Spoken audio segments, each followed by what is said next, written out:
মৌসুমী দ্বীপ এমন একটা জায়গা, এখানে রাতের সৌন্দর্য একরকম, আবার দিনের বেলার সৌন্দর্য আরেক রকম। এখন চলুন সি ফেসিং যে টেন্টগুলো আছে না, একটা টেন্ট আপনাদের দেখাই, যেখান দিয়ে নিচে নেমে সমুদ্র স্নান করার সুবিধা রয়েছে। এখানে বাচ্চাদের সেফটির জন্য এখানে একটা গেটের ব্যবস্থা করে দেওয়া হয়েছে। এক কথায় দিনের শান্ত পরিবেশ এবং রাতের রঙিন মহলের জন্য মৌসুমী দ্বীপ সময় কাটানোর জন্য এক কথা সেরা। অনেকের মনে অনেক প্রশ্ন থাকতেই পারে যে মৌসুমী দ্বীপ কাদের জন্য সেরা, কাপলদের জন্য, ফ্যামিলিদের জন্য, কিংবা বন্ধু বান্ধবদের জন্য। আর দুপুরে খাওয়া দাওয়া মেনুতে কী কী আসে আপনাদের দেখাচ্ছি। দেখুন কত খেজুরের গাছ, তার সাথে এদিকে দেখুন ধান চাষ হচ্ছে। এখানে রয়েছে কিছু পুকুর ডোবা। খুব যদি জোর করে হয় তাহলে 5 থেকে 6 মিনিটের মতো আমরা পায়ে হেঁটে পৌঁছে গেলাম একদম ম্যানগ্রোভের বিচের সামনে। এই ভিডিও শেষে আপনাদের বলবো এখানে টেন্টে থাকতে গেলে কিংবা রুমে থাকতে গেলে কত খরচ পড়বে আপনাদের প্যাকেজে পার হেডে। বর্তমানে মৌসুমীতে ক্যাম্পের সংখ্যা অসংখ্য, আর থাকা খাওয়ার প্যাকেজের দামও প্রায় একই রকম বললেই চলে। তবুও প্রতিবার এখানে এলে নতুন থাকার ঠিকানা খুঁজে বেড়াই। তার কারণ কোথাও আছে নরম বালির বীচ, কোথাও আছে কাদামাখা চর, আবার কোথাও পুরো ক্যাম্পের পরিবেশটাই একদম আলাদা। কিন্তু একটা ভালো ক্যাম্প, থাকা খাওয়া, সুন্দর পরিবেশ আর প্যাকেজের খরচের বাইরেও এই দ্বীপের রয়েছে একটা নিজস্ব জীবন, যে জীবনকে আমরা খাওয়া দাওয়া হাসি হুল্লোড়ের ভিড়ে ঠিকভাবে দেখে উঠতেই পারি না। আর তাই তো মানুষের মনে এত রকম প্রশ্ন ঘোরাফেরা করে যে এখানের খাওয়া দাওয়া কেমন, কোন ক্যাম্পের খরচ বেশি, কোনটায় কম, এত জায়গা থাকতে এখানেই বা কেন আসবো, কি দেখব, কাদের জন্য এই জায়গা বেস্ট, এই দ্বীপ আদৌ কতটা সেফ। আজ এইসব প্রশ্নের উত্তর খুঁজতেই আমি বেরিয়ে পড়েছি এই প্রথম পরিবারকে সঙ্গে নিয়ে রোজকার ব্যস্ততা ভুলে একটু ভালো সময় কাটানোর জন্য এই মৌসুমী দ্বীপে।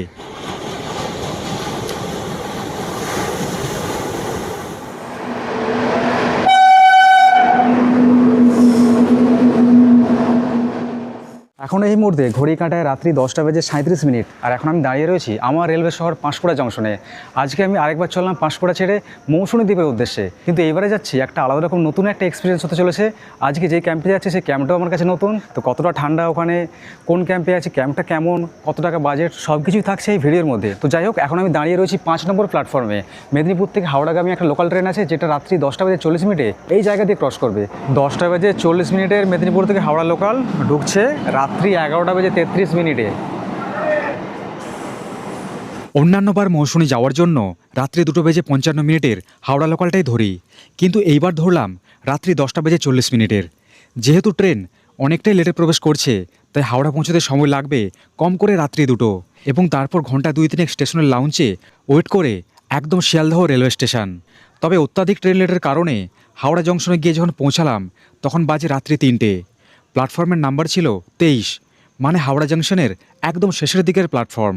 কাজেই ঘন্টা 2 রেস্ট করে হাওড়া স্টেশন থেকে বাইরে বেরিয়ে ব্রিজের সামনে গিয়ে একদম সোজা শিয়ালদহ কোর্টের বাস ধরে 15 টাকা করে টিকিট কেটে 20 মিনিটের মাথায় পৌঁছে যাই শিয়ালদহ রেলওয়ে স্টেশনের বাইরের রাস্তায়, যেখানে পরিষ্কার করে লেখা রয়েছে আই লাভ কলকাতা। ফাইনালি বাস থেকে নেমে এখন চলে আসলাম শিয়ালদহ রেলওয়ে স্টেশনের বাইরে। আর এখানে ভোরবেলার ফলের বাজারে মার্কেটটা দেখেছেন তো, দারুণ জমজমাট। যে পরিমাণে ব্রেক জার্নি করে আসছি না এই সময়টাতে, মারাত্মক পরিমাণে কষ্ট। ট্রেন থেকে নেমে সেই 23 নম্বর প্ল্যাটফর্ম থেকে একদম স্টেশনের বাইরে বেরিয়ে ব্রিজের সামনে আসা, তারপর ব্রিজ থেকে আবার বাস ধরে এখানে আসা, তারপর সকালের যে ফলের বাজারটা আছে না, এই ভিড় ঠেলে এগিয়ে যাওয়া, এটাই সব থেকে বড় মুশকিল। কিছুক্ষণের মধ্যে আলো ফুটতেই মোবাইলের ইউটিএস অ্যাপ থেকে টিকিট কেটে এগিয়ে চললাম স্টেশনের ভেতরে।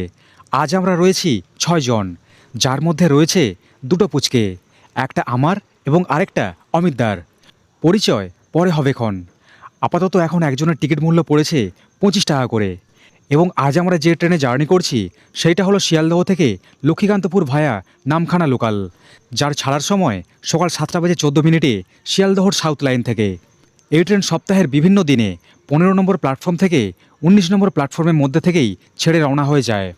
আজ এই ট্রেনের প্ল্যাটফর্মের নাম্বার 17 এবং ভিড়ও রয়েছে যথেষ্ট। তবে ট্রেন ছাড়ার 15 মিনিট আগে, মানে 7টার মধ্যে প্রবেশ করে গেলে ট্রেনের সিটে বসা নিয়ে কোনো সমস্যাই হয় না। সকালের এই লোকালটা ছাড়াও ধর্মতলা থেকে বকখালিগামী যে কোনো বাসে করে রওনা হওয়া যায় মৌসুমীর উদ্দেশ্যে, কিন্তু ফ্যামিলি নিয়ে একটু সমস্যা হয় বাসে অত্যাধিক চাপাচাপির কারণে, এবং বাসের ট্রাভেল টাইমও 4 ঘন্টা থেকে 4.5 ঘন্টার মতো হয়। তাই ট্রেন জার্নি সব থেকে ভালো। তবে এই রুটে ট্রেনগুলো ভিড়ভাট্টার দিক থেকে একদমই পিছিয়ে নেই। শিয়ালদহ ছেড়ে 2 ঘন্টার মাথায় আমরা প্রথমে প্রবেশ করেছিলাম লক্ষ্মীকান্তপুর স্টেশনে। তারপর 15 মিনিট এই স্টেশনে দাঁড়িয়ে এখান থেকে নাম্বার প্লেট চেঞ্জ করে আবার রওনা হই নামখানার উদ্দেশ্যে। এই টোটাল 3 ঘন্টা ট্রাভেলিংয়ে খাওয়া দাওয়ার অভাব নেই লোকাল ট্রেনে। লক্ষ্মীকান্তপুর স্টেশনে প্রবেশ করলেই বিভিন্ন রকম লোকাল খাবার দাবারের বিক্রেতারা ট্রেনের মধ্যে ওঠে। মানে শিয়ালদহ থেকে 2 ঘন্টার মাথায় লক্ষ্মীকান্তপুর এবং ওই সেম ট্রেন ধরে আবার 1 ঘন্টার মাথায় পৌঁছতে হয় নামখানা স্টেশনে। এটাই হলো এই রুটে রোজকার গল্প। এখন ঘড়ি কাঁটায় সকাল 10:24।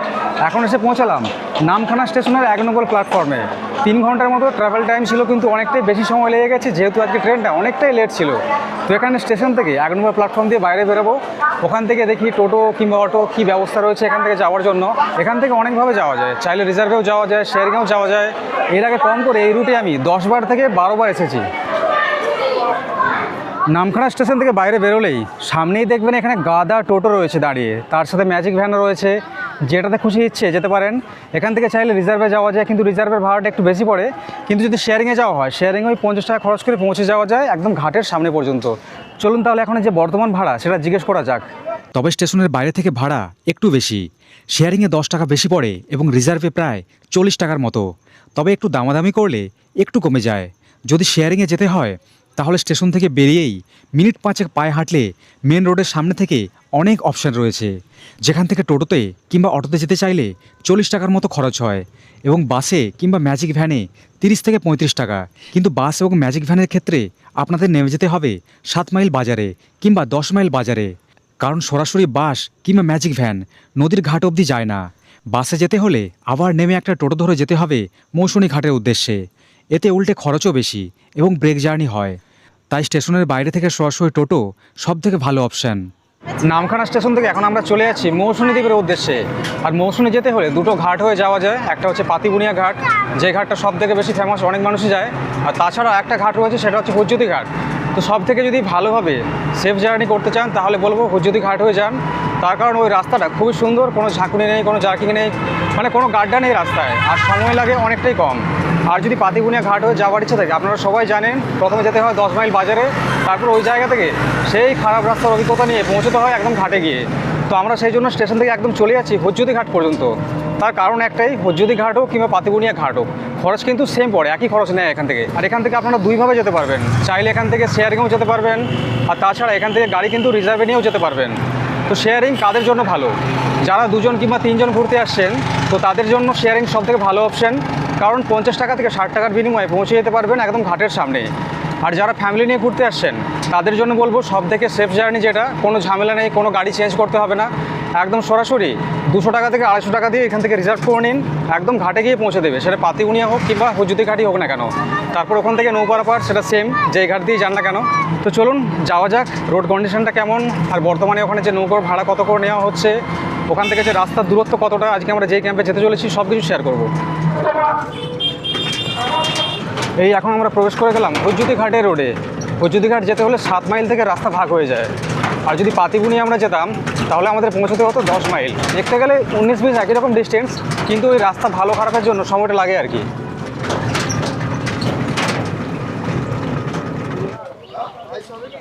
হুজ্জুতি ঘাট হয়ে আসলে একটা সুবিধে কি, যারা আপনারা 4 চাকা নিয়ে ঘুরতে আসছেন এখানে একটা 4 চাকা রাখার জন্য এখানে বড় করে একটা পার্কিং দেওয়া রয়েছে।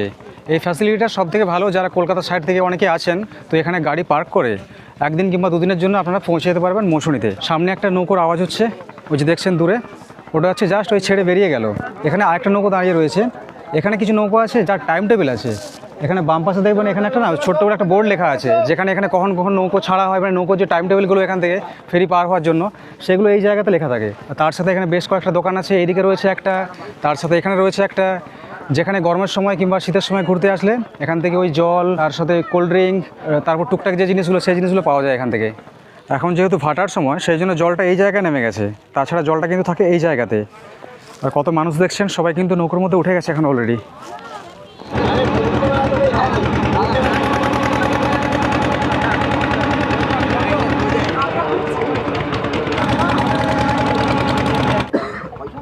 আচ্ছা, এই যে আমরা ফেরি পার হলাম, এই ফেরি পার হওয়ার জন্য কিন্তু টিকিটের মূল্য আগে কিন্তু দিতে হয় না। মানে আমরা নৌকোতে করে নামলাম, এই পারে এসে সামনে এখানে টিকিটের কাউন্টার আছে। এই জায়গাতে যতজন আসছেন সবার টিকিটের প্রাইস এই জায়গাতে দিতে হয়। আর এই জায়গা থেকে দেখবেন বাম দিকে এখানে রয়েছে না একটা বড় একটা অটো স্ট্যান্ড, টোটো স্ট্যান্ড। এখান থেকে টোটোর ভাড়া হচ্ছে 35 টাকা করে নেওয়া হয় যদি শেয়ারিংয়ে যাওয়া হয়, সেটা যে কোনো ক্যাম্পে। আর যদি রিজার্ভে করা হয় সেই ক্ষেত্রে মোটামুটি 150 টাকার আশপাশে একটা পড়ে। কতক্ষণ সময় লাগবে এখান থেকে? ওই 25 মিনিট 25 মিনিট। 25 মিনিট আধা ঘন্টা। রাস্তার কন্ডিশন এদিকে ভালো না? এই পুরো ঢালা। মৌসুমী দ্বীপে এন্ট্রি করার সাথেই এখানকার জলীয় বাষ্পের রূপান্তর বোঝা যায়। চারিদিকে ঘিরে রয়েছে বঙ্গোপসাগর সমুদ্র এবং গঙ্গা চিনাই নদীর লবণাক্ত জল। তাই শীতের সময় আসছি বলেই যে এখানে খুব শীত হবে তেমনটা কিন্তু নয়, কিন্তু রাতের ওয়েদার একটু চেঞ্জ হয়ে যায়। তবে এখানকার রাস্তাঘাট খুবই সুন্দর। অনেকেই হয়তো ভাববেন টাকা খরচ করে যাচ্ছি গ্রামে ঘুরতে, কি ফুটেজগুলো দেখে এমনই মনে হচ্ছে না? কিন্তু আমার কাছে শহরের কোলাহল ছেড়ে এটাই শান্তির নিঃশ্বাসের জায়গা। শহরের অনেক মানুষজনই আছেন যারা গ্রাম ভালোবাসেন। সপ্তাহে কিংবা মাসে একটা দুটো দিন ছুটি থাকলে এই রকম একটা জায়গা থেকে সময় কাটিয়ে ফিরে যেতে চান। কিন্তু আগেই বলে রাখি, মৌসুমী সবার জন্য নয়, বিশেষ করে যারা নেচারকে ভালোবাসেন না কিংবা সন্ধ্যের পর হৈহুল্লোড় ভালোবাসেন না। কিন্তু মৌসুমী দ্বীপ ঠিক উল্টো। এই দ্বীপ সমস্ত রকম মানুষকে আপন করতে জানে। এ কথা একমাত্র যে বোঝে সেই বোঝে। যাই হোক, এখন আমরা পৌঁছে গেলাম আমাদের ডেস্টিনেশনে। এটাই হলো আমাদের আজকের সমুদ্র সৈকত লাগোয়া ক্যাম্প সৃজা সানা ইন, যার কন্ট্যাক্ট ডিটেলস এই ভিডিও ডেসক্রিপশনে দেওয়া থাকবে। এখন ঘড়ি কাটা বেজে গেছে দুপুর 12টা বেজে 10 মিনিট। অনেকটাই সময় লেগেছে আমাদের এখানে আসতে। এখন আমরা প্রবেশ করে গেছি সৃজা সানাইন ক্যাম্পের মধ্যে। ক্যাম্পটা কিন্তু খুবই সুন্দর, চারপাশের যে পরিবেশটা না দারুণ। এখানে সি ফেসিং টেন্ট অজস্র রয়েছে, তার সাথে এখানে থাকার বিভিন্ন রকম অপশন রয়েছে। তো আমরা আজকে এখানে রুম বুক করা আছে আর কি আমাদের। তো রুমে আমরা প্রবেশ করব, তার জন্য চেক ইন করার জন্য এখানে যে কী কী ক্রাইটেরিয়া সেটা একটু জিজ্ঞেস করে নিই। প্রুফ হিসাবে কী কী লাগছে? প্রুফ হিসেবে আইডেন্টি কার্ডগুলো লাগবে। যেমন 18 বছর হলে অ্যালাউ আছে এখানে, 18 বছর না হলে কোনো অ্যালাউ নেই। এবার সবাইকে সিঙ্গেল অ্যালাউ নেই, জয়েন্ট আসতে হবে। আনম্যারিডও অ্যালাউ আছে, ফ্যামিলিও অ্যালাউ আছে, ব্যাচেলারও অ্যালাউ আছে। আইডি প্রুফগুলো হলে আধার কার্ড, প্যান কার্ড বা আইডেন্টি কার্ড, ড্রাইভিং লাইসেন্স, এগুলো আইডি প্রুফগুলো লাগবে। এখানে রেজিস্ট্রেশন করার জন্য আর যে কোনো আইডি প্রুফ হলে মোটামুটি চলে যাবে। কিন্তু এখানে আসতে গেলে সবসময় এখানে দুজনকে আসতে হবে, সিঙ্গেল পার্সন এখানে অ্যালাউ করে না। তো মৌসুমীতে অনেকে আপনারা কমেন্ট করেছেন এর আগের ভিডিওতে যে ওখানে সিঙ্গেল গেলে কি ওখানে কি রুম পাওয়া যাবে? এইটা হচ্ছে একটাই উত্তর, না। এখানে ক্যাম্পে এন্ট্রি করলে এখানে কিন্তু ওয়েলকাম ড্রিঙ্ক হিসাবে এরকম ডাব দেওয়া হয় সবাইকে। চলুন ডাব খেতে খেতে আপনাদের রুমটা একবার দেখিয়ে দিই ভালো করে। এইটা হচ্ছে আজকে আমাদের রুম। এখানে 3টে মানুষ এখানে আরামে থাকতে পারবে, অনেকটাই বড় আছে বেডটা। তো আমরা যেহেতু দুজন আসছি, আমরা স্বামী স্ত্রী আর সঙ্গে হচ্ছে আমাদের বাচ্চা, তো আরামে হয়ে যাবে। আর চারিদিকে দেওয়ালগুলো দেখতে পাচ্ছেন কিছুটা এরকম সবুজ রঙের, ওপরে সিলিংটা কিছুটা এরকম, একটা পাখার ব্যবস্থা আছে এখানে। এখানে পাশে বোর্ড রয়েছে, এখানে বোর্ডের পাশে একটা মসকিউটো ওয়াল দেওয়া আছে। আর এখানে চার্জিং সব কিছু হয়। এখানে ছোট্ট একটা উইন্ডো আছে, এইদিকে এরকম পর্দা দিয়ে ঘেরা আছে। ডান দিকে এখানে আছে অ্যাটাচ বাথরুম, এই দিকটাতে আছে মিরর, আর এখানে একটা টেবিল। তার সাথে দেখুন এখানে টাওয়াল, তার সাথে সাবান, শ্যাম্পু এগুলো হচ্ছে দেওয়া আছে। আর এই হচ্ছে ছোট্ট অ্যাটাচ বাথরুমটা, ভেতরে রয়েছে সুন্দর একটা ছোট্ট কোমোড, আর এখানে শাওয়ারের ফ্যাসিলিটি আছে। এই রুমটাতে আজকে আমরা স্টে করছি। এখানে টেন্টে দেখছি অনেক রকম ভ্যারাইটিস আছে। চলুন ডাবটা খেয়ে নিই, একটা একটা করে সব দেখাবো আপনাদের। একটা বিন্দাস 1 ঘন্টার ঘুম দিয়ে এখন বাইরে বেরোলাম। আর এখানে যে রুমে যে বেসিন আছে না, সেটা রুমের ভেতরে কিন্তু নেই। রুমের বাইরে যে ব্যালকনি আছে দেখতে পাচ্ছেন, সুন্দর একটা এরকম ব্যালকনি চলে গেছে। বেস লাইন ধরে 4-4টে রুম আছে এখানে। তো এখানে ব্যালকনির মধ্যে বেসিন দেওয়া রয়েছে, এটা হচ্ছে কমন বেসিন। আর ঠিক এখানে বাম দিকে এইটা হচ্ছে কিচেন। জায়গাটার অ্যাম্বিয়েন্স কত সুন্দর দেখুন। এগুলো ছোট্ট ছোট্ট দেখছেন সব ডাইনিংয়ের ব্যবস্থা, এখানে সব খাওয়া দাওয়া করা যায়, সকালের খাবার কিংবা সন্ধ্যের স্ন্যাক্স হোক যাই হোক। আর তার সাথে এইটা হচ্ছে এখানে সুন্দর একটা ডাইনিং হল, এই যে দেখতে পাচ্ছেন এইটা হচ্ছে ডাইনিংয়ের এরিয়া। এখানে রয়েছে খুব সুন্দর সুন্দর ছোট্ট ছোট্ট কয়েকটা দোলনার ব্যবস্থা। এখানে রয়েছে একটা দোলনা, এখানে রয়েছে একটা দোলনা। রিসেপশনের একদম পাশ বরাবর লাইন ধরে এগুলো সব হচ্ছে টেন্টের ব্যবস্থা। আর আশেপাশে দেখুন কিছু এরকম ঝাউ গাছ রয়েছে দেখতে পাবেন, আর তার সাথে নারকেলের গাছ রয়েছে। মানে জায়গাটা এত সুন্দর লাগছে। আর এই দিকটাতে লাইন ধরে রয়েছে, এগুলো সব হচ্ছে সি ফেসিং টেন্ট। এখানে অনেক মানুষজন আছে, এখানে সব খাওয়া দাওয়া করছে দেখতে পাচ্ছেন অলরেডি এখানে। আর এখন সমুদ্রের জল কিন্তু অনেকটাই নিচে নেমে গেছে। এইগুলো সব সি ফেসিং টেন্ট। এখানে রয়েছে বেশ কয়েকটা, আর এই দিকেও রয়েছে বেশ কয়েকটা। যখন এখানে এসে প্রবেশ করেছিলাম তখন সমুদ্রের জল একদম পায়ের নিচে এসে আছাড় মারছিল, যেখানে সামনে বসার ব্যবস্থা রয়েছে ঠিক ওই জায়গাটাতে। যেহেতু একটু দেরি হয়ে গেছে, এখন আস্তে আস্তে জল এখন নিচে নামতে শুরু করেছে। আর যত বিকেল সন্ধে গড়াবে আস্তে আস্তে জল আরও অনেক দূরে চলে যাবে বিচের সাইড থেকে। এখন ঘড়ি কাটায় বাজে দুপুর 2টো বেজে 40 মিনিট। এখন আমরা চলে আসছি দুপুরে লাঞ্চ টেবিলে। আর দুপুরে খাওয়া দাওয়া মেনুতে কী কী আসে আপনাদের দেখাচ্ছি দেখুন। পাশে রয়েছে এখানে গলদা চিংড়ির একটা মালাইকারি, এখানে খুব সম্ভব রুই কিংবা কাতলা মাছের কালিয়া একটা হবে। আর পাশে এটা হচ্ছে চাটনি, এখানে মিষ্টি রয়েছে, তার সাথে এখানে রয়েছে হচ্ছে পাঁপড়, আর এখানে রয়েছে ডাল, এটা হচ্ছে মুগের ডাল। এখানে একটা মিক্স সবজি একটা ফুলকপি দিয়ে, এখানে হচ্ছে আলু ভাজা রয়েছে, আর তার সাথে এখানে স্যালাডে রয়েছে পেঁয়াজ, শসা, তার সাথে একটা লেবু। হ্যাঁ দিচ্ছে। ভাবছিলাম খাওয়া দাওয়ার ভিডিও বানাবো না, কোনো রিভিউ দেবো না, কিন্তু খাবারটা সত্যি কথা বলতে এতটাই সুন্দর লাগছে না, তো ভাবলাম কিছু না কিছু তো বলা অবশ্যই প্রয়োজন। শুধু খাবারটা ঠান্ডা হয়ে গেছে যেহেতু আমরা দেরিতে খাচ্ছি, যদি না ঘুমোতাম না পুরো একদম গরম গরম খাবারটাই পেতাম। আর খাবারের স্বাদ দুর্দান্ত লেভেলের। ফুলকপির সবজিটা সব থেকে ভালো লেগেছে, তার সাথে মাছটা ওটাও সুন্দর, চাটনি সুন্দর, তার সাথে বাকি যে সবজি যে চিংড়ি যে মালাইকারি ছিল ওটাও কিন্তু খুবই সুন্দর। খাওয়া দাওয়া করতে করতে এখন বিকেলের যে সূর্যটা আস্তে আস্তে ঢলতে শুরু করেছে। আর বিকেলবেলায় এখানে পাশে একটা জায়গা আছে যেটা হচ্ছে ম্যানগ্রোভের বিচ একটা, ওই জায়গাটা আপনারা অনেকেই জানেন, ইদানিং অনেকেই গিয়েছেন এখানে ঘুরতে এসে। তো বিকেলবেলাটা পায়ে হেঁটে ঘোরার জন্য এর থেকে আদর্শ জায়গা আর হয় না। এই মৌসুমী দ্বীপে প্রচুর ক্যাম্প রয়েছে, কিন্তু প্রত্যেক ক্যাম্প থেকে পায়ে হেঁটে যাওয়ার সুযোগ থাকে না, অনেকটা দূর হয়, অনেক সময় টোটো নিয়ে ঘুরতে যেতে হয়। কিন্তু এই ক্যাম্প থেকে একদমই পাশে পায়ে হাঁটা ডিস্টেন্সে মাত্র কয়েক মিনিটের মধ্যে। শেষমেশ বেরিয়ে পড়লাম ম্যানগ্রোভের উদ্দেশ্যে। যে জায়গায় আমরা ক্যাম্পে আসার সময় টোটোতে নেমেছিলাম, সেই জায়গা থেকে বাম দিকের দোকানের পাশ দিয়ে যে রাস্তাটা চলে গেছে, এই রাস্তা সোজা একদম চলে যাচ্ছে ম্যানগ্রোভের দিকে। আর এই রাস্তায় যাওয়াকালীন এখানে গ্রামের যে আসল যে সৌন্দর্য সেটা কিন্তু দেখতে পাবেন। চারিদিকে দেখছেন তো কত খেজুরের গাছ, তার সাথে এদিকে দেখুন ধান চাষ হচ্ছে, এখানে রয়েছে কিছু পুকুর ডোবা, তার সাথে এখানে গ্রাম্য বাড়িঘর। তো যারা এসে বললেন যে মৌসুমী ভালো না, মৌসুমীতে এই, মৌসুমীতে সেই, মৌসুমীতে কাদা, কেন যাব, তো তাদের উদ্দেশ্যে বলছি এই রাস্তা দিয়ে একবার হলেও কিন্তু ভিজিট করবেন ম্যানগ্রোভ অরণ্যের দিকে, তাহলে বুঝবেন যে মৌসুমী দ্বীপে আসার আসল সৌন্দর্য কী। সমুদ্র তো রয়েছে, সেটা চোপড়ই পাও না, একদম সরু রাস্তা একদম চলে গেছে এঁকে বেঁকে একদম গ্রামের ভেতর দিয়ে। আগেরবার যখন এসেছিলাম এই পুকুরে শ্যাপলা ফুল ফুটে রয়েছিল, তো সেই যে মুহূর্তটা একদম পুরো সেরা লেভেলের ছিল। এইগুলো হচ্ছে এখানের কিছু গ্রাম্য বাড়িঘর। খুবই যদি জোর করে হয় তাহলে 5 থেকে 6 মিনিটের মতো আমরা পায়ে হেঁটে পৌঁছে গেলাম একদম ম্যানগ্রোভের বিচের সামনে। যেভাবে একটা সুস্থ স্বাভাবিক মানুষ হাঁটে ধীরে সুস্থে, যেহেতু ফ্যামিলি নিয়ে আসছি তো সেইভাবেই যাচ্ছি, তো সেই টাইমটাই আপনাদেরকে বলছি। আর এই সময় এত পরিমাণে মানুষ এখানে ঘুরতে আসছে এই জায়গাটাতে। এর আগেরবার যখন আমি ঘুরতে এসেছিলাম তখনও কিন্তু আমি এসেছিলাম, এই জায়গাটা সব থেকে সেরা। আর এই জায়গাটা আসতে অনেকে হচ্ছে ভয় পায়, কারণ এখানে আসা লাগে না, অনেকটা জায়গা রয়েছে যেখানে দেখবেন একটু কাদা কাদা টাইপের লাগে, কিন্তু এগুলো আসলে কাদা না, এগুলো সব হচ্ছে বালিমাটি, কিন্তু এগুলো জল জমে থাকে। মানে যেহেতু এই জায়গাতে জোয়ার ভাটা হয় প্রত্যেক দিন, সেই জন্য এই জায়গাগুলো না দিনের বেলা ডুবে থাকে, মানে সকালের সময়, কিন্তু দুপুরের পর থেকে বিকেলের সময় পুরোপুরিভাবে জেগে ওঠে। আর এখানে বেশ কিছু জায়গায় দেখবেন এরকম জল জমে রয়েছে, যেখানে এখানে যে নদী এবং সমুদ্রের যে মাছ, যেমন হচ্ছে পার্শে মাছ, তারপরে কিছু চিংড়ি, কাঁকড়া টাকড়া, এগুলো সব হচ্ছে আটকে যায় এখানে। এই জায়গাটা দেখুন কত সুন্দর লাগছে দেখতে। এই যে ঘাসগুলো দেখছেন এগুলো সব হচ্ছে ধানি ঘাস। এই জায়গার আরেকটা অ্যাট্রাকশন, ওই যে দেখছেন দূরে সূর্য আস্তে আস্তে করে ডুবে যাচ্ছে, মানে যে জিনিসটা ক্যাম্প থেকে দেখতে পাওয়া যায় সেই জিনিসটা এই জায়গা থেকে লক্ষ্য করতে পারবেন। তো যারা বিকেলের সময় একটা ভালো সুন্দর মুহূর্ত কাটাতে চান তাদের জন্য বলবো এই ম্যানগ্রোভের পয়েন্টটা খুবই একটা গুরুত্বপূর্ণ জায়গা। এই জায়গাতে আসলে কিছু ম্যানগ্রোভের গাছ আছে এখানে, তাদের সাথেও পরিচয় হয়ে যাবে। তার সাথে এই যে জায়গাটার যে সৌন্দর্য, সেই সৌন্দর্য কিন্তু উপভোগ করতেও পারবেন। ভাগ্য যদি ভালো থাকে তাহলে দেখবেন এখানে অনেক স্থানীয় মানুষ আছে যারা এই জায়গায় না ওই ছোটো ছোটো যে জালগুলো হয় গোল গোল, ওই জাল নিয়ে আসে মাছ ধরতে। আগেরবার যখন আমি এসেছিলাম তখন আমি দেখেছিলাম এখানে মাছ ধরছে, কাঁকড়া ধরছে, তো হাতে করে ধরতে গিয়ে একটা কাঁকড়ার কামড়ও খেয়েছিলাম, সেই জিনিসটাও মনে আছে আমার। সন্ধ্যের সূর্যাস্তের পর পুরো দ্বীপের হাওয়া বদলের সাথে ক্যাম্পের মধ্যে পরিবেশটাও পুরোপুরি বদলে যায়।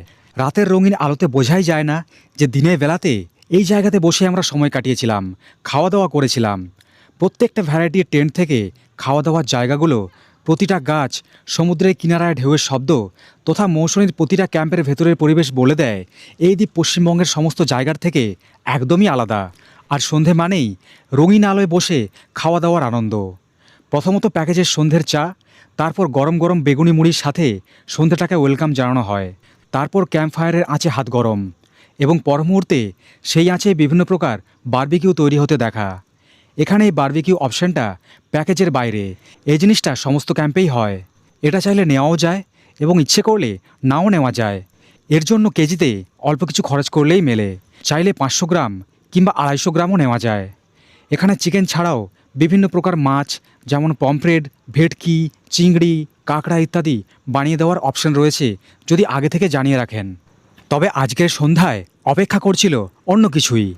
আজ আমার মৌসুমীতে ফ্যামিলি ট্রিপের আসল কারণ অ্যানিভার্সারি ছোট্ট প্রোগ্রাম, যার ডেকোরেশন সেট আপ করেছিলেন এই ক্যাম্পেরই দাদা রাজদা। এখানে যে কোনো প্রোগ্রাম করার জন্য কত খরচ হতে পারে আপনাদের, তার প্রত্যেকটা ডিটেলস এই ভিডিও শেষে আপনাদের জন্য দেওয়া থাকবে।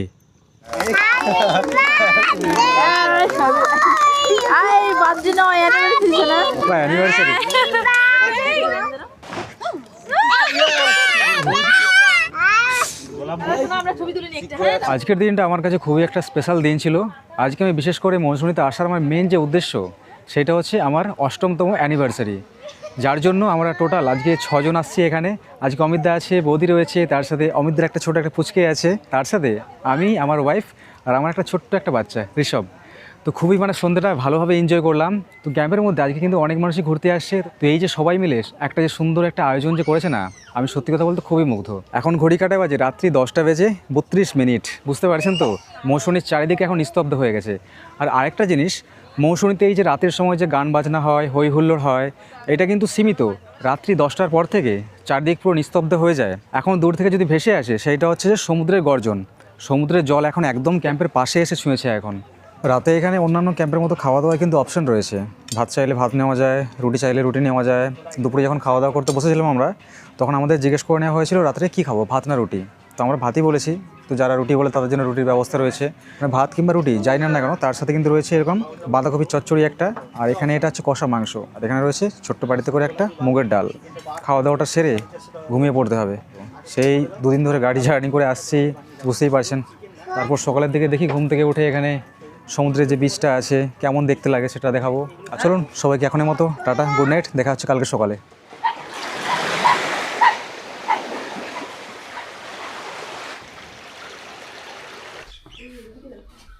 এখন ঘড়ি কাটায় সকাল 8টা। সবাইকে very very good morning from মৌসুমী।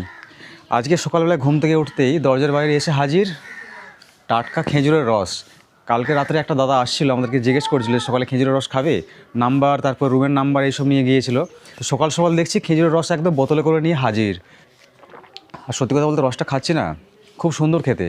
বলছে তো অরিজিনাল এখানের খাঁটি, কিন্তু অরিজিনাল খাঁটি জিনিস কোনটা সেটা কিন্তু আমি জানি না, কিন্তু খেতে কিন্তু খুব সুন্দর লাগছে। মাত্র 20 টাকা করে গ্লাস নিচ্ছে, একদম রুমে এসে দিয়ে যাচ্ছে। খেজুরের রসটা শেষ করলাম, কিছুক্ষণের মধ্যে আবার চা দিয়ে চলে গেছে। এখানে হচ্ছে যে লিকার চা আছে, তার সাথে বিস্কিটের ব্যবস্থা আছে। তো এখানে দেখছি একটা করে না টিস্যু পেপার দিচ্ছে, চা খাবার জন্য টিস্যু পেপার একটা করে। একদম গরম গরম লিকার চা, সকালের সময় দারুণ।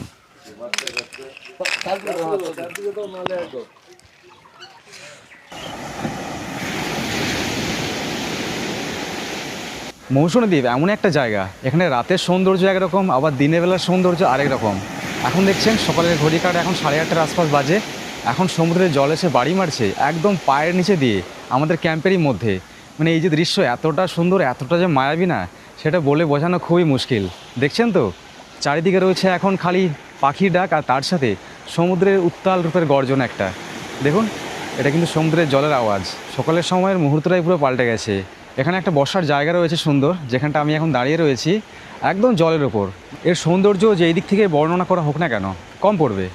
মৌসুমীর আসল সৌন্দর্য আপনারা যদি উপভোগ করতে চান, তাহলে এরকম মৌসুমীর বিচ ক্যাম্পে এইরকম একটা জায়গাতে চুপচাপ বসে থাকুন কিংবা দাঁড়িয়ে থাকুন, দেখবেন দূর থেকে ভেসে আসবে অনবরত এখানে যে মাছ ধরতে যাওয়ার যে ছোটো বড়ো যে নৌকোগুলো, ট্রলারগুলো, তাদের হচ্ছে আওয়াজ, তার সাথে এরকম সমুদ্রের গর্জন, আর তার সাথে সকালবেলায় সূর্য যখন জেগে ওঠে না, ওই সময় যে সূর্যের যে আলো যে একটা প্রতিফলিত হয় এই জলের মধ্যে, ওই দৃশ্য একদম সেরা। সন্ধ্যের পর থেকে রাতের সময় যেমন মৌসুমীতে একটা ওই ক্যাম্পের মধ্যে নাচা গানা, একটা হই হুল্লোড় চলে, দিনের বেলায় কিন্তু একদমই সেই জিনিসটা নেই। সকালের সময়টা ঘুম থেকে উঠে কোন জায়গা দিয়ে যে 2-3 ঘন্টা এখানে বসে কেটে যাবে সেই জিনিসটা কিন্তু বুঝতে পারবেন না। অনেকের মনে অনেক প্রশ্ন থাকতেই পারে যে মৌসুমী দ্বীপ কাদের জন্য সেরা, কাপলদের জন্য, ফ্যামিলিদের জন্য কিংবা বন্ধুবান্ধবদের জন্য। তবে আমার মতে আমি যেটা বুঝি, আমার যেটা পার্সোনাল এক্সপিরিয়েন্স, কারণ মৌসুমী দ্বীপ এর আগে আমি অনেকবার এসেছি ঘুরতে, মৌসুমী দ্বীপ সবার জন্য সেরা। আপনারা যদি কাপল মিলে ঘুরতে আসেন তাহলে বলবো মৌসুমী দ্বীপ একদম সেরা, একাকিত্বে যদি সময় কাটাতে চান। আর তার সাথে যদি পরিবার পরিজনকে যদি নিয়ে আসেন, সঙ্গে যদি বাচ্চা টাচ্চা থাকে, এই জায়গাতে বড়দের থেকে বাচ্চারা সব থেকে বেশি এনজয় করে। কারণ এই ক্যাম্পের মধ্যে রয়েছে অনেকটা বড় জায়গা, যেখানে বাচ্চারা খেলাধুলো করতে পারবে, ছুটোছুটি করতে পারবে, তার সাথে দোলনার ব্যবস্থা রয়েছে। আর এই জায়গাতে যদি বন্ধুবান্ধব মিলে ঘুরতে আসেন তাহলে তো বলবো এই জায়গা আপনাদের জন্য সেরা। কারণ মৌসুমী দ্বীপ সব থেকে ফেমাস আনন্দ উপভোগ করার জন্য। যেখানে বসার জায়গাটা রয়েছে সমুদ্রের ওপর, এই জায়গাটির পাশে ছোট্ট একটা দেখছেন সিঁড়ি করা আছে এরকম বাঁশ দিয়ে, যেখান দিয়ে নিচে নেমে সমুদ্র স্নান করার সুবিধা রয়েছে। আর তার সাথে এখানে বাচ্চাদের সেফটির জন্য এখানে একটা গেটের ব্যবস্থা করে দেওয়া হয়েছে। তাছাড়াও এই যে বসার জায়গা আছে এর দুই ধারে কিন্তু একাধিক টেন্ট রয়েছে, যেগুলো একদম সি ফেসিং। এই যে দেখতে পাচ্ছেন, যেখানে আপনারা থাকতে পারবেন, তার সাথে সমুদ্রে দর্শন করতে পারবেন। চাইলে এই জায়গাতে বসে সময় কাটাতে পারবেন পরিবার পরিজনদেরকে নিয়ে। চলুন এইবার এখানে বেশ কিছু থাকার যে অপশান রয়েছে, এখানে টেন্ট, গ্রুপ টেন্ট, তার সাথে এখানে যে room, non AC AC room, সেগুলো দেখায় আপনাদের। আর তার সাথে এই ভিডিও শেষে আপনাদের বলবো এখানে টেন্টে থাকতে গেলে কিংবা রুমে থাকতে গেলে কত খরচ পড়বে আপনাদের প্যাকেজে পার হেডে। এখন চলুন সি ফেসিং যে টেন্টগুলো আছে না, এই টেন্টগুলোর মধ্যে একটা টেন্ট আপনাদের দেখাই। এই একটা টেন্ট দেখতে পাচ্ছেন, এটা খোলা রয়েছে এবং খালি রয়েছে। ভেতরটা কিছুটা দেখুন এই রকম, একদম পরিষ্কার বেড, এরকম টাওয়াল রয়েছে, তার সাথে একটা কম্বল রয়েছে, এখানে রয়েছে একটা পাখার ব্যবস্থা, এখানে লাইটের ব্যবস্থাও দেওয়া আছে। আর তার সাথে যদি চার্জিং করতে চান মোবাইল কিংবা ল্যাপটপ যাই হোক না কেন, পাশে এখানে রয়েছে চার্জের একটা ব্যবস্থা, এখানে বোর্ড দেওয়া রয়েছে। এটা হলো ডাবল বেড টেন্ট, এখানে দুটো বালিশ দেওয়া আছে। এখানে লাইন ধরে বেশ অনেকগুলো টেন্টই রয়েছে। আর তার সাথে ওই দিকে রয়েছে আরও কয়েকটা টেন্ট। তো প্রত্যেকটা টেন্ট এই সি ফেসিং যেগুলো আছে সবগুলো কিন্তু একই রকম, সেই জন্য আপনাদের একটাই দেখালাম। এই সি ফেসিং টেন্টের একদম পেছনের দিকে রয়েছে আরও হচ্ছে দুটো ভ্যারাইটি। পাশে দেখতে পাচ্ছেন এগুলো হচ্ছে গ্রুপ টেন্ট। সামনের এই টেন্টটা থাকতে পারবে 5 জন, আর পাশে ওই টেন্টটা থাকতে পারবে 3 জন। বেশ অনেকটাই কিন্তু বড়। এখানে দুটো এরকম ব্ল্যাঙ্কেট দেওয়া আছে, তার সাথে টাওয়াল, চার্জিংয়ের ব্যবস্থা, লাইটের ব্যবস্থা রয়েছে। আর তাছাড়া ছোট্ট ছোট্ট এরকম উইন্ডো রয়েছে দুদিকে। এরই পাশে এখানে আরও অনেকগুলো টেন্ট আছে। এই টেন্টে থাকতে পারবে টোটাল 3 জন। এইটাও কিন্তু বেশ বড় সড়ো। টেন্টের ভেতরটা কিছুটা এইরকম, এখানেও লাইটের ব্যবস্থা দেওয়া রয়েছে, তাছাড়া এখানে চার্জিংয়ের ব্যবস্থা রয়েছে। এখানে গরমের সময় আসলে এখানে পাখার ব্যবস্থাও করে দেওয়া হয়। তার সাথে এখানে রয়েছে ব্ল্যাঙ্কেট, টাওয়াল, আর এখানে দুটো বালিশ। এখানে রয়েছে লাইন ধরে অনেকগুলো টেন্ট। এখানে রইলো সি ফেসিং টেন্ট। এছাড়া যদি এই দিকটাতে যদি যাওয়া যায়, মানে ডাইনিংয়ের এই দিকটাতে, এখানে লাইন ধরে গাদা টেন্ট রয়েছে। আপনাদের দেখাই, এই যে দেখুন, এখান থেকে শুরু হচ্ছে একদম ওখানে গিয়ে শেষ হচ্ছে। এইবারে আসা যাক আসল প্রশ্নে। টেন্টের মধ্যে থাকলে আপনারা বাথরুমের ফ্যাসিলিটি কী পাবেন? এই যতগুলো টেন্ট রয়েছে তার জন্য কিন্তু কমন বাথরুমের ফ্যাসিলিটি রয়েছে। এখানে 4টে বাথরুম রয়েছে এখানে টোটাল। তার মধ্যে একটা বাথরুম আছে যেটা হচ্ছে আমরা যেই রুমে ছিলাম, মানে টেন্ট থেকে অল্প একটু এগিয়ে এসে এই যে সামনে দেখুন, এখানে এইটা হচ্ছে যে বাথরুম, এগুলো হচ্ছে কমন বাথরুম। এখানে রয়েছে দুটো, পাশে রয়েছে আরও দুটো। এখানে ভেতরে রয়েছে সুন্দর একটা কোমোড, এরকম শাওয়ার টাওয়ার আছে, পাশে এখানে বেসিন আছে। মানে টেন্টে থাকলেও বাথরুমে কিন্তু কোমোডের ফ্যাসিলিটি রয়েছে। এই জিনিসটা সব থেকে ইম্পর্টেন্ট। এখানে আসার পরে আমি যে রুমটাতে ছিলাম, নন এসি রুম, সেটা আপনাদের দেখিয়েছি। চলুন পাশে একটা এসি রুম রয়েছে, সেই রুমটা দেখাই। Room number 4। এখানে অনেকগুলো রুম আছে কিন্তু আপনাদের একটাই দেখাচ্ছি। এটা হচ্ছে একটা এসি রুম। এখানে বেডের সংখ্যা দেখুন, এখানে রয়েছে একটা ডাবল বেড, তার সাথে এখানে রয়েছে একটা ডাবল বেড। চাইলে এখানে 4-5 জন মানুষ এখানে আরামে থাকতে পারবে এই রুমের মধ্যে। এখানে এসির ফ্যাসিলিটি রয়েছে, তার সাথে এখানে পাখার ফ্যাসিলিটি রয়েছে, এখানে রয়েছে চার্জিংয়ের জন্য এখানে একটা বোর্ড দেওয়া রয়েছে। আর তার সাথে এই দিকে রয়েছে এখানে একটা। তার সাথে এখানে রুমের মধ্যে অ্যাটাচ বাথরুম রয়েছে, ভেতরে কোমোড আছে, আমি দেখেছিলাম। রুমের মধ্যেই এখানে অ্যাটাচ বেসিন দেওয়া আছে, আয়নার ব্যবস্থা আছে। আর তার সাথে এই দিকের বেডের জন্য রয়েছে আরেকটা পাখার ব্যবস্থা। এইদিকে এখানে রয়েছে একটা উইন্ডো, তার সাথে এখানে রয়েছে একটা উইন্ডো। এই হলো আমাদের রাজদা। তো টেন্টের প্রাইস কি আছে? সবাইকে নমস্কার। টেন্ট হচ্ছে সিপিসিং টেন্টগুলো, যেগুলো 1100 টাকা করে চলছে, একদম চেন খুললেই সমুদ্র। গ্রুপ টেন্ট বা আমাদের পাশেই টেন্টগুলো সব 1000 টাকা। আর নন এসি রুমের রেট হচ্ছে 1200 টাকা, আর এসি 1400 টাকা। ফুডিং লজিং সব 4 টাইম খাওয়া দাওয়া থাকা অ্যারেঞ্জমেন্ট সব, টোটাল লাইটিং মিউজিক যা যা ফেসিলিটি কাল থেকে দেখছেন সব কিছু ফেসিলিটি থাকবে। এরকম না যে ইউটিউবারের জন্য আলাদা কোনো কাস্টমার এলে তার জন্য আলাদা, এরকম কোনো ব্যাপার নেই। মেনুর কাছ থেকে শুরু করে যা যা ফেসিলিটি কাল থেকে দাদারা পাচ্ছে, সব ফেসিলিটি যারা আসবে সবার জন্য থাকবে। এবং দাদার চ্যানেলের নাম বললে পার হেড 100 টাকা করে ডিসকাউন্টও থাকবে। আবার ডিসকাউন্ট? হ্যাঁ। আচ্ছা, বলছিলাম এখানে আসতে গেলে মানে এখানে এসে বুকিং করা ভালো না ফোন করে সব থেকে বুকিং করা? অ্যাকচুয়ালি আমাদের তো টোটাল অ্যারেঞ্জমেন্টের ব্যাপার থাকে, ফুডিং লজিংয়ের ব্যাপার থাকে। এরকম না যেখানে টেন্ট আছে আপনি এলেই পেয়ে যাবেন, বা মৌসুমী আইল্যান্ডে রুমের সংখ্যাটা সবসময় কম থাকে, একদম সমুদ্রের পাড়ে তো, যার কারণে আগে থেকে বুকিং করে না এলে রুম পাবেন না, সেই ফেসিলিটিটা পাবেন না, যেটা হচ্ছে আমরা অ্যারেঞ্জমেন্টের যেটা করে থাকি সেটা পাবেন না। এই বাজার করি, এই রান্না করি, এরকমই ব্যাপার। ফুডিং লজিং সব কিছু খাবারের কোয়ালিটি আমরা মেনটেন করি বলেই আগে থেকে বুকিং করলেই আমরা সেরকম ফ্যাসিলিটিটা করি। আচ্ছা, এখানে যেমন আমরা কালকে একটা প্রোগ্রাম করলাম অ্যানিভার্সারি, কেউ যদি বলে বার্থডে কিংবা হচ্ছে অন্যান্য যে কোনো সেম সব কিছু ব্যবস্থা এখানে অ্যারেঞ্জমেন্ট বলতে পুরো সাজানো গোছানো থাকবে, কেক ব্যান্ডেড থাকবে, এরকম না লোকালিটি দোকান থেকে কেক নিয়ে আসা। টোটাল প্যাকেজ নিয়ে ছেলেদের সাজানো গোছানো নিয়ে 1500 টাকা প্যাকেজ পড়বে। কেউ যদি মনে করে আমার এতটা বাজেট নেই, 1000 টাকা করে দিন, তাহলে আমাদের গোলাপ ফুলের কাছ থেকে শুরু করে কিছু আমরা ডেকোরেশন একটু কমিয়ে 1000 টাকাও করে দেবো কেক নিয়ে। আচ্ছা, তোমার নাম্বারটা বলে দাও সবার আগে। হ্যাঁ, 6296071034 এই নাম্বারটা থাকবে, প্লাস আমাদের ম্যানেজারের একটা নাম্বার থাকবে পাশে। আমার নাম যদি কোনো সময় না হয় ওটাও ফোন করতে পারেন। ডিসপ্লেতে দিয়ে দিচ্ছি এখন নাম্বারটা, এবং ডেসক্রিপশনটা চেক আউট করবেন, ওখানে নাম্বার দেওয়া থাকবে। আর তার সাথে এখানে যে টোটাল যে বাজেট যেগুলো বললেন, যদি বুঝতে অসুবিধা হয় সেগুলো কিন্তু ডেসক্রিপশনে পেয়ে যাবেন, ওখানে কিন্তু পরিষ্কার করে দেওয়া থাকবে। এটাও দেওয়া থাকবে, পার হেড 100 টাকা করে ডিসকাউন্ট থাকবে। পার হেড 100 টাকা ডিসকাউন্ট, এটাও দিয়ে দেবো। হ্যাঁ, দাদার নাম বললেই দেবো। এই যে আমরা মনসুনিতে ঘুরতে যাচ্ছিলাম, সকালের খাবার দাবার খেয়ে হবে আমাদের প্যাকেজ শেষ এবং বাড়িতে ফিরে যেতে হবে। সকালের খাবারে রয়েছে লুচি, তার সাথে ঘুগনি এবং একটা করে ডিম সেদ্ধ। এই জিনিসটা কিন্তু সবার জন্যই, মানে প্যাকেজে আপনারা টেন্টে থাকুন কিংবা রুমে থাকুন, সেম খাবার কিন্তু সবাইকে প্রোভাইড করা হয়। আর সকালের এই খাবার ছাড়াও যদি আপনারা বলেন যে মুড়ি খাবেন, তো মুড়ির অপশান রয়েছে। তো সেই ক্ষেত্রে মুড়ি এবং ঘুগনি তার সাথে ডিম সেদ্ধ দেওয়া হয়। আর আমরা কিছু বলিনি, সেই জন্য আমাদেরকে লুচি প্রোভাইড করা হয়েছে। আর তার আগে একটা জিনিস বলে দিই, এখান থেকে আপনারা ফিরে যাবেন টোটো পাবেন কীভাবে। এখানে ক্যাম্পে দাদাদেরকে আগে থেকে জানিয়ে দিলেই, মানে যখন বেরোবেন 10-15 মিনিট আগে জানিয়ে দিলেই হবে, সঙ্গে সঙ্গে সে টোটো চলে আসে এখান থেকে। একদম এখান থেকে নিয়ে একদম যে ঘাট দিয়ে আমরা আসছি, সেটা মানে পাতিবুনিয়া ঘাট দিয়ে যান কিংবা ওই যে হুজুদি ঘাট আছে, যেই ঘাট দিয়ে যান না কেন, একদম ওই ঘাটে নিয়ে গিয়ে কিন্তু ছেড়ে দেবে। আর সব থেকে বেশি এনজয় করে নিয়েছে আমাদের থেকে এই বাচ্চা দুটো। কেমন লাগলো রিশু, কেমন লাগলো? দারুণ। আর তোমাদের সবার কেমন লাগলো? দারুণ। বৌদির কেমন লেগেছে? তাহলে চলুন ভিডিওটা এখানে শেষ করলাম। দেখা হচ্ছে আবার পরবর্তী পর্বে অন্য কোনো জায়গায়।